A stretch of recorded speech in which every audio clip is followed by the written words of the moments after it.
الحمد للہ رب العالمین والصلاة والسلام علی سید الرسول و خاتم النبیین اعوذ باللہ من الشیطان الرجیم بسم اللہ الرحمن الرحیم۔ جی تمام احباب کیسے ہیں؟ امید ہے کہ آپ خیریت سے ہوں گے۔ اللہ تعالیٰ مجھے اور آپ کو اپنی حفظ و امان میں رکھے۔ الحمدللہ ہماری سورہ الانعام جاری ہے اور سورہ انعام کی تقریباً 26 آیات بما ترجمہ اور مختصر تفسیر ہم پڑھ چکے ہیں۔ گزشتہ آیات سے کفار اور مشرکین یہود و نصارہ کے طرز عمل کا ذکر کیا جا رہا ہے اور ان کے شرک کو بیان کرنے کے بعد ان کا انجام بیان کیا جا رہا ہے۔ وہی بات آگے بڑھ رہی ہے، آگے دیکھتے ہیں کیا بیان ہو رہا ہے۔ وَلَوْ تَرَىٰ إِذْ وُقِفُوا عَلَى النَّارِ فَقَالُوا يَا لَيْتَنَا نُرَدُّ وَلَا نُكَذِّبُ بِآيَاتِ رَبِّنَا وَنَكُونَ مِنَ الْمُؤْمِنِينَ۔ وَلَوْ تَرَىٰ اور کاش آپ دیکھیں، اِذْ وُقِفُوا جب کھڑا کیا جائے گا، کھڑے ہوں گے وہ، ان کو کھڑا کیا جائے گا،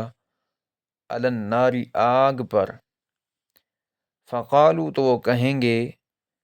یا لیتنا ہائے افسوس، ہائے ہماری بربادی، نردو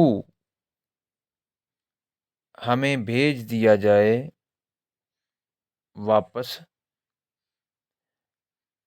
ولا نکذبو تو ہم نہیں جھٹلائیں گے،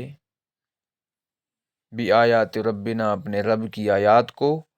ونکون اور نہ ہم ہوں گے،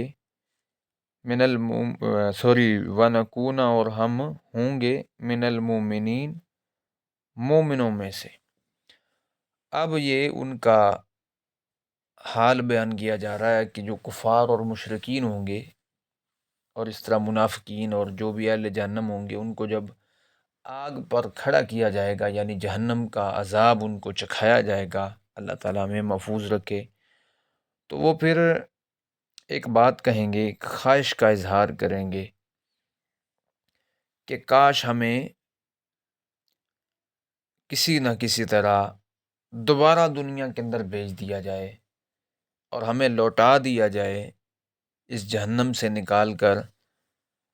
تو ہم پھر کیا کریں گے؟ ہم اللہ اپنے رب کی آیات کو جھٹلائیں گے نہیں، یعنی اللہ تعالیٰ کی جو واضح احکامات ہیں وہ بھی آیات میں شامل ہیں، ان کو بھی نہیں جھٹلائیں گے، اور اسی طرح انبیاء کی کو جو معجزات دیے گئے ان کو بھی نہیں جھٹلائیں گے، اور ہم ایمان والوں میں سے بھی ہو کر زندگی گزاریں گے۔ اب یہ خواہش کب کر رہے ہیں؟ جب یہ مرنے کے بعد اللہ کی عدالت میں ناکام ہو کر جہنم کا ایندھن بن چکے ہیں اور آگ پر ان کو عذاب دیا جا رہا ہے۔ وقفوا علی النار ٹھہرایا جائے گا جب ان کو آگ پر کھڑا کیا جائے گا، تو اس وقت ظاہر ہے کوئی خواہش کام تو نہیں آئے گی، لیکن یہ خواہش تو کریں گے جب تکلیف ہو رہی ہوگی اور دردناک قسم کا اللہ تعالیٰ عذابات سے ان کو گزاریں گے کہ کس طرح تم دنیا کے اندر میرے پیغمبروں کو جھٹلاتے تھے، میری کتابوں کا مذاق اڑایا کرتے تھے اور میری نشانیوں کو اور پیغمبروں کے معجزات کو ٹھکراتے تھے اور میرے احکامات کو پس پشت ڈال کر مذاق کیا کرتے تھے، تو آج اللہ تعالیٰ کی بھی پھر بادشاہی ہونی ہے نا قیامت والے دن، اللہ تعالیٰ ہم پر رحم فرمائے۔ تو یہ پھر یہ خواہش کریں گے کہ یہ ایک دفعہ کسی نہ کسی طرح ہمیں یہاں سے نکال کر دوبارہ بھیجے اللہ، تو ہم کیا کریں گے؟ ہم پھر دوبارہ نہ اللہ کی آیات کو جھٹلائیں گے، اور یہ بھی کریں گے کہ ہم ایمان والوں میں سے ہو کر زندگی گزاریں گے۔ پھر آگے، بل بدا لہم بلکہ ان پر ظاہر ہو جائے گا، ما کانوا یخفون وہ کچھ ظاہر ہو جائے گا جو وہ تھے چھپاتے، من قبل اس سے پہلے، وَلَوْ رُدُّوا، اور اگر انہیں بھیج دیا جائے، دوبارہ لوٹا دیا جائے یعنی دنیا میں، لَعَادُوا، تو وہ وہی کریں گے، لِمَا نُہُوا عَنْہُ، جس سے انہیں منع کیا گیا، یعنی پھر وہی کام کریں گے جن سے روکا گیا تھا۔ وَإِنَّهُمْ، اور بے شک وہ، لَكَاذِبُونَ، یقیناً جھوٹ بولنے والے ہیں، جھوٹے ہیں۔ اب اس آیت کے اندر بل بدا لہم ما کانوا یخفون، وہ ظاہر ہو جائے گا وہ سب کچھ جو وہ چھپا رہے تھے اس سے پہلے۔ اب یہاں دو تفسیریں ہیں اس ٹکڑے کی، ایک تو یہ کہ پیچھے جو ذکر ہوا ہے منافقین اور مشرکین جو ہیں اپنے شرک سے برات کا اعلان کریں گے قسمیں اٹھا کر، جو پیچھے آیت ہم نے پڑھی ہے گزشتہ نہیں، اس سے پچھلے لیسن میں، تو اللہ کی قسمیں اٹھا کر کہیں گے کہ ہم نے تو شرک کیا ہی نہیں، ہم نے تو اللہ کی نافرمانی کی نہیں۔ تو پھر یہ اس کا جواب آ رہا ہے کہ یہ جو چھپاتے تھے نا، یہ چھپا رہے تھے، یہ سب کچھ ان کے سامنے ظاہر کر دیا جائے گا، ظاہر اللہ کے ہاں تو پھر سارا ریکارڈ ہوگا، تو وہ ریکارڈ جب ان کے سامنے رکھا جائے گا ان کے نامہ اعمال کی صورت میں، اور دوسرے جو شواہد ہوں گے وہ پیش کیے جائیں گے، تو وہ پھر انکار نہیں کر سکیں گے، بلکہ وہ جو کچھ چھپا رہے تھے وہ ظاہر کر دیا جائے گا اس پہ۔ ایک تفسیر اس کی یہ ہے کہ دنیا کے اندر جس طرح منافقین اور کفار کے سردار جو ہیں یہ چیزیں چھپایا کرتے تھے جاننے بوجھنے کے باوجود، یعنی نبی علیہ السلام کو حق سچ مان کر، اللہ کی کتاب کو سمجھ کر کہ یہ اللہ کی کتاب ہے، لیکن اپنے پیروکاروں اور عوام الناس کو یہ دھوکہ دیتے تھے اور بتاتے نہیں تھے، چھپا کر رکھتے تھے۔ تو یہ وہ بات ہو رہی ہے کہ قیامت والے دن پھر ان پر، ان کے پیروکاروں پر جن سے یہ چیزیں چھپاتے تھے، ظاہر کر دیا جائے گا سب کچھ، پھر ان کو پتہ چلے گا کہ واقعی کوئی قیامت کا دن تھا جس کو ہم جھٹلاتے تھے، اور ہمارے جو پیشوا تھے ہم سے چھپایا کرتے تھے، تو وہ یہ چیزیں دنیا میں جن کو جھٹلایا کرتے تھے وہ ظاہر ہو جائیں گی۔ ایک تفسیر یہ ہے کہ جس قیامت والے دن ہی اپنی باتوں سے انکار کر رہے ہوں گے تو پھر اللہ تعالیٰ ان کے سامنے ظاہر کر دے گا، یعنی دونوں تفسیریں اپنے معنوں میں درست ہیں۔ دنیا کے اعمال ظاہر ہو جانا، اور اپنی بات، دنیا کی اپنی جو باتیں ان کی تھیں اور دعوے تھے ان کے خلاف وہ سب کچھ ظاہر ہو جانا جس کا وہ انکار کرتے تھے دنیا میں رہ کر، یا وہ اپنے شرک سے جو قیامت والے دن انکار کر رہے ہیں، دونوں طرح درست ہے۔ آگے ہے اللہ کہہ رہے ہیں کہ اگر ان کو بھیج دیا جائے، یعنی دوبارہ ان کی خواہش کو پورا کر دیا جائے۔ اچھا یاد رہے کہ یہ قرآن مجید میں اور بھی مقامات پر ان کی اس خواہش کا ذکر کیا گیا ہے، یعنی کہ کفار اور منافقین کہیں گے کہ ہمیں دنیا کے اندر دوبارہ بھیج دے اللہ تو ہم نیک اعمال کریں گے۔ سورہ سجدہ کے اندر آتا ہے فرجعنا نعمل صالحا، ہمیں دنیا میں ایک دفعہ پھر بھیج تو ہم کیا کریں گے، اچھے اعمال کریں گے۔ فرجعنا نعمل صالحا انا موقنون، اور ہم یقین رکھنے والوں میں سے ہوں گے، یہاں پہ ہے کہ ہم مومنوں میں سے ہو جائیں گے۔ لیکن اللہ تعالیٰ کہہ رہے ہیں کہ وَلَوْ رُدُّوا، اگر انہیں بھیج دیا جائے تو پھر بھی یہ وہی کچھ کریں گے جو دنیا کے اندر یہ کیا کرتے تھے اپنی زندگی میں۔ اب ان کی خواہش پوری تو نہیں ہونی، لیکن یہ کہ اللہ تعالیٰ خود کہہ رہے ہیں کہ یہ جو خواہش کر رہے ہیں یہ خواہش کی بھی حقیقت نہیں ہے، اس پر بھی یہ جھوٹ بول رہے ہیں، کیونکہ یہ ان کا مقصد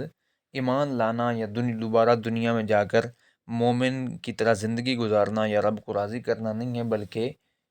بالفرض ان کی خواہش کو پورا بھی کر دیا جائے تو یہ وہی کام کریں گے جو پہلے کیا کرتے تھے، اور وہی کریں گے جن کاموں سے انہیں روکا جاتا تھا اور یہ کیا کرتے تھے۔ وَإِنَّهُمْ لَكَاذِبُونَ، اور یہ اپنی اس بات میں جھوٹے ہیں، یعنی رب خود کہہ رہا ہے کہ یہ حقیقت ان کی خواہش کی کچھ بھی نہیں ہے، یہ بالکل جھوٹ بول رہے ہیں، کیونکہ ان کا مقصد دنیا میں جا کر اللہ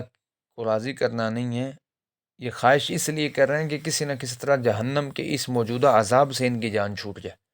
یعنی عذاب سے بچنے کے لیے یہ خواہش کا اظہار کریں گے، ورنہ یہ ہیں وہی جو دنیا میں پہلے اللہ کی بغاوت کیا کرتے تھے اور نافرمانی کیا کرتے تھے۔ وقالوا ان ہی، اور انہوں نے کہا کہ ان ہی نہیں ہے یہ الا مگر حیاتن الدنیا، ہماری دنیا کی زندگی، وما نحن بمبعوثین، اور نہیں ہیں ہم، اور ہرگز نہیں ہیں ہم اٹھائے جانے والے۔ اب یہ ان کی بات ہے کفار کی، اور جو منافقین ہیں یا اللہ پر یوم آخرت پر جن کا ایمان نہیں ہے، وہ کیا کہہ رہے ہیں؟ ان کی بات کو اللہ نے نقل کیا، یہ دنیا میں ان کا قول ہے رہتے ہوئے، کہتے ہیں کہ یہ ان ہی الا حیاتنا دنیا، یہ صرف ہماری زندگی ہے جو دنیا میں ہم گزار رہے ہیں، اور کوئی زندگی نہیں ہے، نہیں ہے مگر ہماری، یعنی اللہ کے بعد جو چیز آتی ہے وہ اس کا ترجمہ ایسے ہوتا ہے کہ ہماری دنیا کی زندگی ہی اصل زندگی ہے، اس کے علاوہ کچھ نہیں ہے، انہی کیا اللہ، نہیں ہے کچھ، کوئی زندگی اور نہیں ہے، آخرت والی کوئی زندگی نہیں ہے، وما نحن بمبعوثین، اور ہم اٹھائے جانے والے بھی، یعنی یہ جو محمد صلی اللہ علیہ وسلم یا یہ جو مسلمان کہتے ہیں کہ آخرت ہے، قیامت ہے، قبر سے اٹھنا ہے، اللہ کو جواب دینا ہے، اور اسی طرح اللہ کے سامنے اپنے اعمال کا حساب دینا ہے، تو یہ سب کچھ جو ہے یہ ایسے ہی ڈھکوسلا ہے اور بناوٹی باتیں، یہ اب کفار دنیا میں رہ کر یہ ذہن بناتے تھے۔ تو اصل زندگی تو یہ ہے جس میں ہم جی رہے ہیں، عیش و عشرت کی، اور اس طرح کھانے پینے کی، اور مطلب انجوائے جس لائف کو ہم کر رہے ہیں، یہ اصل میں زندگی ہے۔ قیامت کے دن مرنے کے بعد کون اٹھے گا؟ کوئی بھی نہیں اٹھے گا۔ اب یہ ان کا ایمان نہیں تھا، وما نحن مبعوثین، ہرگز نہیں ہم اٹھنے والے۔ تو یہ آج بھی میں اب اس طرف جاؤں تو بڑا وقت چاہیے کہ مسلمان آج کا جو اکثر مسلمان ہے وہ بھی عملاً اسی کو ہی فالو کر رہے ہیں، اسی بات کو کہ اٹھنا نہیں ہے، اللہ کی عدالت میں پیش نہیں ہونا۔ اگر یہ بات یقین کے ساتھ سمجھ لی جائے تو پھر تو جو لوگ نماز نہیں پڑھتے وہ نماز چھوڑیں ہی نہ، جو سود کھاتے ہیں وہ سود لیں دیں ہی نہ، جو رشوت لیتے ہیں وہ بھی نہ کریں، گناہ گار نہ کرے، نافرمانی اللہ کی مسلمان کے ہاتھوں ہو ہی نہ۔ اس کا معنی عملی طور پر ہم بھی یہی سمجھتے ہیں، مسلمان بھی، کہ یہ دنیا ہی کی زندگی ہے، قیامت کا کوئی چکر نہیں۔ بظاہر ٹھیک ہے، قرآن مجید میں لکھا ہوا انکار تو نہیں کر سکتے، لیکن ہمارا عمل اس بات کا ثبوت پیش کر رہا ہے کہ ہم بھی قیامت کے منکر ہیں۔ اگر قیامت کا کوئی ڈر ہو یا اللہ کی عدالت میں کھڑے ہونے کا کوئی خوف ہو تو اس رب کے احکامات کی پابندی کرنی چاہیے، پھر تو معاملہ سیدھا ہے۔ تو عملی طور پر مسلمانوں کے اندر بھی یہ بیماری ہے۔ اللہ تعالیٰ ہمیں ہدایت عطا فرمائے۔ آگے ولو ترا، اور کاش آپ دیکھیں، اس جب وقفوا علی ربہم، ان کو کھڑا کیا جائے گا ان کے رب کے سامنے، یا یہ کھڑے ہوں گے اپنے رب کے سامنے، قال الیس، تو وہ فرمائے گا الیس ھذا بالحق، کیا یہ حق نہیں ہے؟ قالوا، وہ کہیں گے بلا، کیوں نہیں، وربنا، ہمارے رب کی قسم، قال، تو اللہ تعالیٰ فرمائے گا فذوقوا، تو چکھو پھر، العذاب، عذاب کو، بما کنتم تکفرون، اس کے بدلے میں جو تم کفر کیا کرتے تھے۔ یعنی پھر نبی علیہ السلام کو اللہ تعالیٰ نے مخاطب کر کے یہ جو پچھلی آیت میں لوگوں کا دعویٰ بیان ہوا ہے کفار کا، ان کا پھر جواب دیا کہ پھر آپ جب دیکھیں گے ان کو اللہ کے سامنے جب کھڑا کیا جائے گا، اور یہ کہیں، اللہ ان سے کہے گا کہ کیا یہ حق نہیں ہے؟ یعنی یہ قیامت کا دن، جس دن تم آج حاضر ہو میرے سامنے، کیا یہ حق نہیں ہے؟ اور کیا یہ سچا نہیں ثابت ہوا؟ جس کے لیے پیغمبر تمہیں ڈراتے تھے، اور مسلمان اور نیک لوگ جو ہیں وہ تمہیں آگاہ کرتے تھے کہ اس کی تیاری کر لو، تو تم نے کچھ نہیں کیا، انکار کرتے رہے، جھٹلاتے رہے قیامت کو، تو آج یہ دیکھو حق نہیں ہے، الیس ھذا، اللہ فرمائے گا، وہ کہیں وہاں پھر انکار تو نہیں کر سکیں گے، ظاہر ہے قیامت والے دن قیامت کا انکار کون کرے گا؟ تو قالوا بلا، کیوں نہیں، ہمارے رب کی قسم، اب یہاں پہ قسمیں بھی نکل رہی ہیں زبان سے، تو اللہ تعالیٰ پھر فرمائے گا کہ چکھو پھر عذاب کا مزہ، اس کی وجہ سے جو تم انکار کیا کرتے تھے دنیا میں، کفر کیا کرتے تھے قیامت کا، آخرت کا، پیغمبروں کا، ان کی دعوت کا، قرآن کا، رب کا، فرشتوں کا، تو آج چکھو ذرا مزہ عذاب کا۔ یہ تھا جی ہمارا آج کا سبق۔ اللہ تعالیٰ عمل کی سمجھنے کی توفیق عطا فرمائے، قرآن مجید کو ہمارے لیے آسان بنا دے، دنیا میں کامیابی کا باعث بنائے۔ وآخر دعوانا الحمد للہ رب العالمین۔